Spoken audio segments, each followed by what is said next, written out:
मी Valmik Karad Kaij police स्टेशनला खोटी खंडणीची फिर्याद दाखल झालेली आहे। मला अटकपूर्वचा अधिकार असताना मी सीआयडी ऑफिस पुणे पाषाण रोड इथं सिलेंडर होत आहे।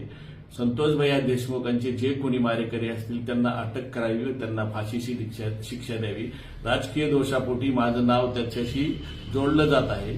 पोलीस तपासात जे निष्कर्ष निघणार मी जर दोषी दिसलो तर न्यायदेवतांनी मला जे शिक्षा देईल ती मी भोगायला तयार आहे। मी वाल्मिक कराड केज पोलीस स्टेशनला खोटी खंडणीची फिर्याद दाखल झालेली आहे। मला अटकपूर्वचा अधिकार असताना मी सीआयडी ऑफिस पुणे पाषाण रोड इथं सिलेंडर होत आहे। संतोष भैया देशमुखांचे जे कोणी मारेकरी असतील त्यांना अटक करावी व त्यांना फाशीची शिक्षा द्यावी। राजकीय दोषापोटी माझं नाव त्याच्याशी जोडलं जात आहे। पोलीस तपासात जे निष्कर्ष निघणार मी जर दोषी दिसलो तर न्यायदेवतांनी मला जे शिक्षा देईल ती मी भोगायला तयार आहे। मी वाल्मिक कराड केज पोलीस स्टेशनला खोटी खंडणीची फिर्याद दाखल झालेली आहे।